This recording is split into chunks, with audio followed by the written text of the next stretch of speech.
जय जगन्नाथ मु ज्योतिर्विद डॉक्टर भवानी शंकर महापात्र आपण मानू भाग्य दर्पण कार्यक्रम स्वागत जनाऊँ।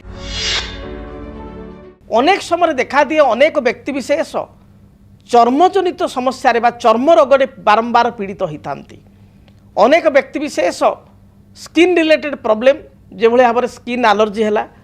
किसी खाद्य खाइले फूड एलर्जी हो स्किन कुंडई हवा रसेस आसवा स्किन रिलेटेड समस्या को नहीं अनेक व्यक्तिविशेष चिंतित था।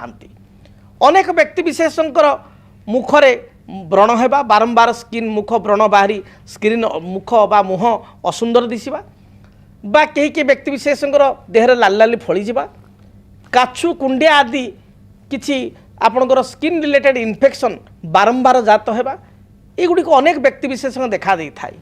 एपरिक अनेक समय देखा दिए अनेक व्यक्तिविशेष जो जातक देखाइबा बा जातक एनालिसिस हॉरोस्कोप एनालिसिस मो पाक आसी था जो मुझे कहे आपंकर स्किन प्रॉब्लम देखा दूची से एडमिट करती हाँ सार स्किन प्रॉब्लम रोचे बारंबार काख संधि जंघ संधि आपंकर आंठू तले स्किन प्रॉब्लम रोचे पादरे रोचे मेडिसिन खाइले भल हो पुणी मेडिसिन छाड़ीदे किसी दिन पर मन को हो जाऊँगी। एभली देखा दिबार कारण जन्मजातक ग्रह एभली स्थिति शास्त्र अनुसार बा ज्योतिष शास्त्र रे बुध होचंती त्वचा कारक ग्रह स्किन रिलेटेड ग्रह होचंती बुध। जो मानक जातक रे बुध लग्न रे थांती भल स्थिति रे मित्र घरे एवं आपणकर बा निज घरे सगृही लग्न रे थांती से व्यक्ति विशेष देखिए चेहरा रे गोटे अलग प्रकार चमक थाए ग्लो थाए। आप गोटे गोटे झील को देखिए गोटे गोटे पुओं को देखिए पुरुष को देखिए बा महिला को देखिए पुरुष को देखिए तांकर बयस जहाँ ताठारु से 15 वर्ष 10 वर्ष कम देखा जाती। तार कारण होचंती तांग जातक बुध भल स्थिति रे अछंती बुध सगृही अछंती बुध लग्न रे अछंती मित्र घरे अछंती। तो एभली क्षेत्र रे लोकंकर व्यक्तिविशेषंकर देखा दिए जे आपनकर बयस कम जना पड़े किंतु से बुध जे कि त्वचा कारक ग्रह बा स्किन कारक ग्रह जदि से बुध केतु सहित युक्त होता है बुध केतु जातक कौन सी घरे एकत्र रही विशेषकर शत्रु घरे बुधंक शत्रु घर कौटा आप निजे जानवे जदि आप जातक बारंबार स्किन प्रॉब्लम होजे देखु जदि मेषरे बुध केतु सहित युक्त हो गले मेष राशि शत्रु राशि से भली जदि आपंकर कर्कट राशि बुध केतु रहीगले बा कर्कट घरे जहाँ आपण जो लग्न हो जो राशि हो जदि कर्कट घरे बा कर्कट राशि रे बुध केतु रहीगले जदि से भली भाव में बिछा राशि रे बुध केतु रहीगले आपण हॉरोस्कोप रे आपण जेकोसी राशि हो जेकोसी लग्न में जन्मग्रहण करंतु केवल बुध केतु अछंती बिछारे बुध केतु अछंती मेषरे बुध केतु अछंती कर्कट रे बुध केतु अछंती धनु रे बुध केतु अछंती मीन रे एई राशि रे जदि बुध केतु अछंती ताले 100% देखिबा आपण स्किन रिलेटेड प्रॉब्लम रहिबो। आपण मो कथा को वर्तमान ग्रहण करि पारंती निज जातक एबे खोलिकिरी देखि पारंती जे जातक रे बुध केतुयुक्त हेछि कि नहीं देखंतु आगो जदि जातक रे बुध केतुयुक्त हेछि एवं बुध केतु एई घर मानकर अछंती ताले सीरियस स्किन रिलेटेड प्रॉब्लम आपन रहिबो बारंबार स्किन रिलेटेड समस्या रहिबो। जदि से बुध केतु को शनि देखुचंती से बुध केतु प्रति मंगल को दृष्टि अच्छी ताहले आपण को स्किन समस्या बारंबार बढ़िबो सारा जीवन आपण को स्किन रिलेटेड प्रॉब्लम सहित गति करिया पड़िबो। देखिए जन जन व्यक्ति विशेषकर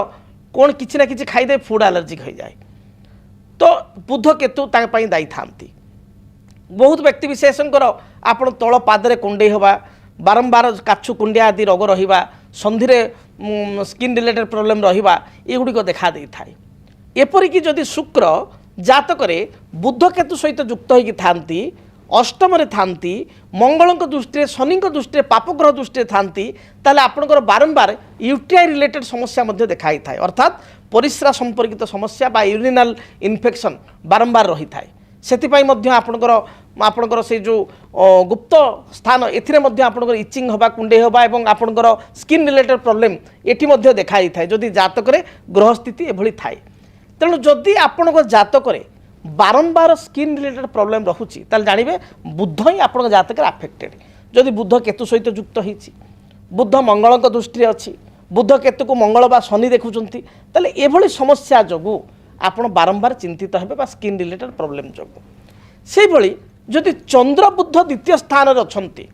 जदि चंद्र केतु सहित युक्त होईची ताले आपणकर फूड रिलेटेड प्रॉब्लम रहिबो खाद्य संपर्कित स्किन प्रॉब्लम रहिबो अर्थात फुड एलर्जी किसी गोटे खाद्य खाईदे आपणकर स्किन कुंडे हवा इचिंग हवा आपणकर स्किन में लाल लाली फड़ी जा ये देखा दे थाए एवं ता सहित किसी दशा दायी था जिते बुद्ध महादशा केतु अंतरसा चली थाए केतु महादशा बुद्ध अंतरसा चली थाए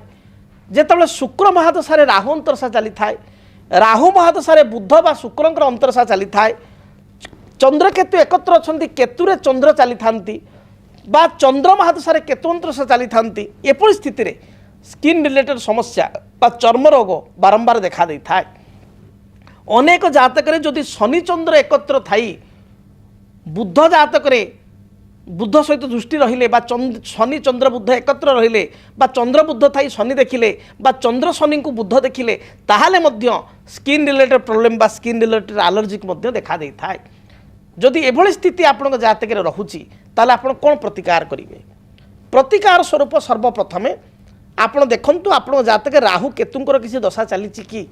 जदि राहु केतुंक दशा चली शनि दशा चली आप स्किन रिलेटेड प्रॉब्लम रोचे ताले राहुंक पाई श्वेत चंदन वृक्ष को आप रेगुलर पूजा करूँ श्वेत चंदन माने व्हाइट सैंडल जो प्लांट कहती श्वेत चंदन व्हाइट सैंडल ये प्लांट को आप धड़ा फूल दे राहुंक नाम प्रत्येक दिन पूजा करूँ जदि आप जाते केतु चली स्किन रिलेटेड समस्या रोचे ताले अश्वगंधा वृक्ष को कुंडरे लगाई लाल फूल दे प्रत्येक दिन आप पूजा करूँ केतु ग्रह नाम जदि बुद्ध केतुयुक्त होती जातक जो कथा मुझे कहली राहुयुक्त होती केतु दृष्टि अच्छी ताहले आपण बुद्धंकर वृक्ष बुद्ध तारक वृक्ष को कुंडरे लगाई चंदन सिंदूर दीप धूप हलदी रंगर फूल दे बुद्ध ग्रह नाम प्रत्येक दिन पूजा करूँ देखिए जहाँ भी बाधा विघ्न रही दूरीभूत हेब एवं स्किन रिलेटेड प्रॉब्लम जहाँ आप जातक रही एथुर आप निश्चय रक्षा पाई परिबे। जदि आपणक जीवन में व्यक्तिगत पारिवारिक समस्या कर्मक्षेत्र नियुक्ति वैवाहिक समस्या वास्तुदोष एवं माली मकदमा आदि समस्या थाए ताहेले समस्यार समाधान और परामर्श पाई आमको जोगाजोग करंतु। ज्योतिर्विद doctor Bhabani Shankar Mahapatra Budheswari colony plot number 26 Bhubaneswar phone number 9776833302 9439444924 आमर वेबसाइट www.srijagannathastro.com। केमिति कटिबो 2026 मसीह आपणक भाग्य केउ राशि रे रहिबो समस्या आउ किए हेबे लाभवान केमिति रहिबो मेष ठारू मीन राशि पर्यंत भाग्यफल जानिबा पई देखंतु आम कार्यक्रम 2026 भाग्यफल 2026 मसीहार